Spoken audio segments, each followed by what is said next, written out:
Hello everybody, welcome to the dojo. Today we have a build video, but first I want to just give a shout out to a generous sponsor that we had, Stacks Non-Stop. Thank you for supporting the channel.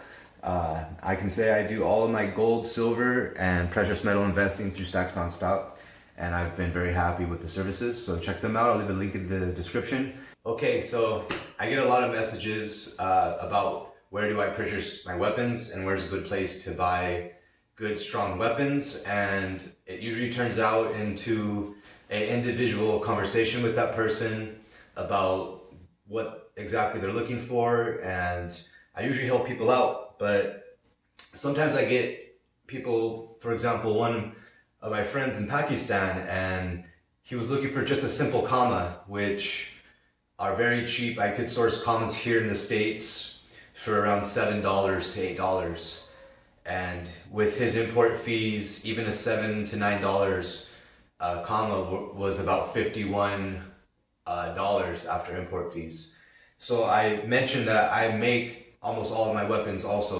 So today's video, thanks to our very generous sponsor, I was able to purchase these supplies, which hopefully I can show how to make a very cheap karambit knife. Now this knife here, I got at a local hardware store. It was $4.99, and this here I got also at the same store, and it was like $1.82. The cool thing about making your own weapons is that you can make them perfect for your own ergonomics. So for example, if you were a bigger person, you could actually leave more meat on this probably, but with my hand size, I'm actually going to chop down this handle a little bit before I install the ring. And so I will show and I will document the build process of this karambit, and then we will test it against a much more expensive karambit. Alright guys, so here we can see what we have to work with thanks to our very generous sponsor. Now I like this shape of this blade. It has a nice curvature to it and a nice size. And here's another karambit that has a different size blade, but it's more comparable in blade length, but a different shape and geometry. Now, the thing I wanted to show you guys is how much I have to chop from here. Now, these are two brands. Here's a CRKT and here's a Microtech. If you look at how much finger room you get when I overlay these, it's pretty much identical. So that's what I want to shoot for when I place this ring. So if I were to just stick this ring in the back here, right in the very back, just like so, if it would give me actually way too much grip section.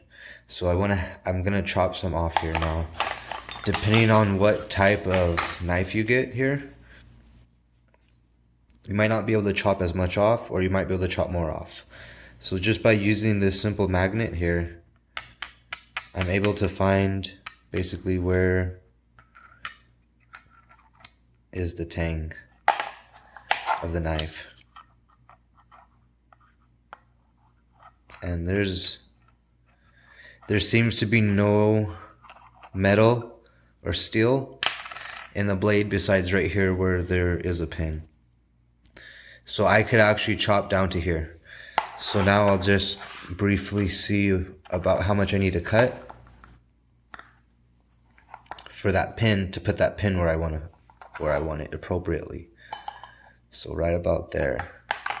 Now if I reverse this, that doesn't give me much room for the tang in case the tang does extend. I don't think that it does. So what this is telling me is that I need to cut basically the maximum amount that I can, as close to this metal portion of the tang as I can. So I'm going to chop this and do some shaping on the belt sander, and I'll show you that process next. I'm going to use this saw right here, and I'm going to cut it right about here. Alright, so I cut this off with that saw there. Puppy's playing. And I think the next thing I'm going to do now is I'm going to drill the pilot hole here while it's still nice and thick here. and that will lower the risk of splitting this wood. So I'm going to drill the counter hole here for this, the pilot hole, and I think this is going to turn out into a really cool project. Alright, so this is where we're at currently. The handle's been chopped and screwed. Now I got the old Ryobi out, and I'm just going to quickly contour this end and shape it so that it's not abrupt.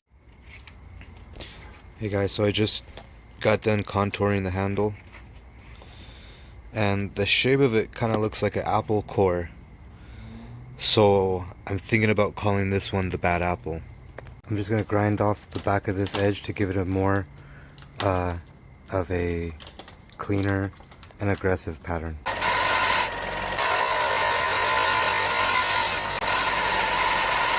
So this is pretty much the overall shape and design of it. The last thing I'm gonna do is I'm gonna clean up this edge right here and make this edge geometry sharper.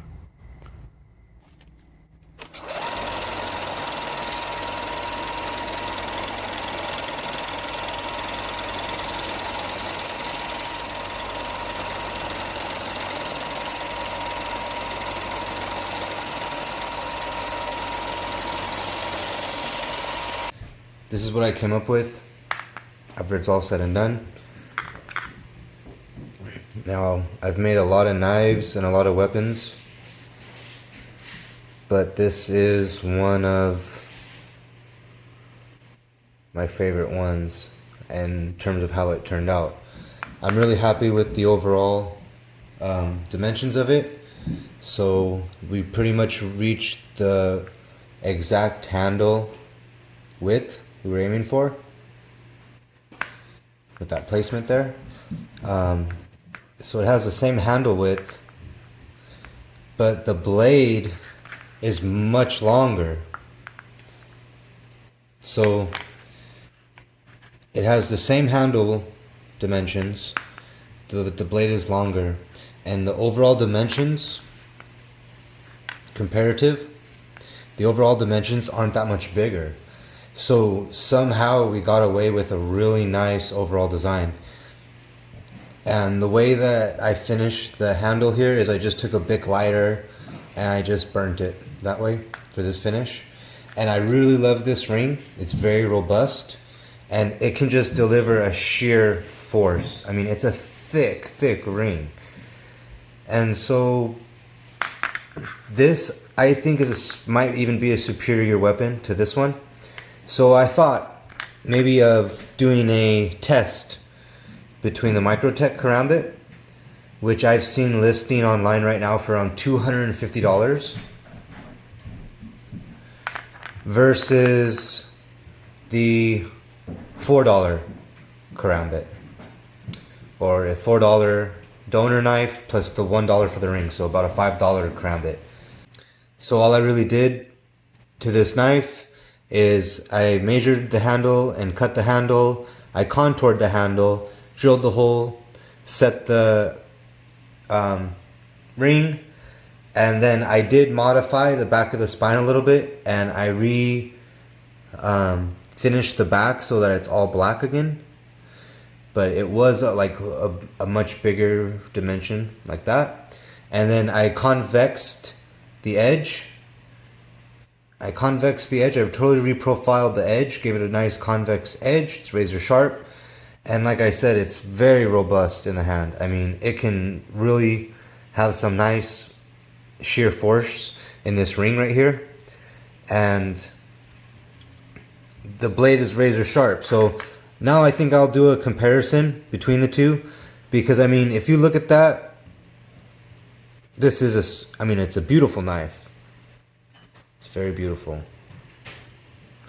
But is it really, that much better for $250 versus $5? So what I'll do now is I'll do a cutting test head to head, and whichever one gets the most cuts will be the winner. Here we are. I got my cutting stand set up, but first I just want to say thank you to the sponsor of this video, Stacks Non-Stop. Very generous to make this project happen. And now let's get to the cutting. Okay guys, so first up is the $250 Microtech Karambit.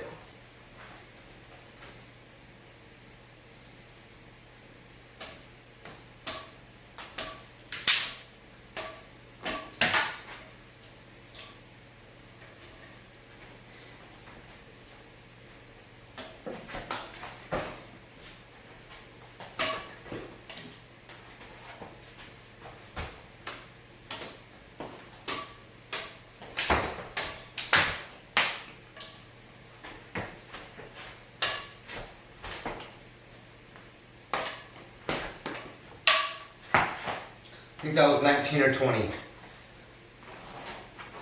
So 19 or 20 cuts, Microtech. Now the $5 Karambit, it's got a lot to prove to get over 20 cuts.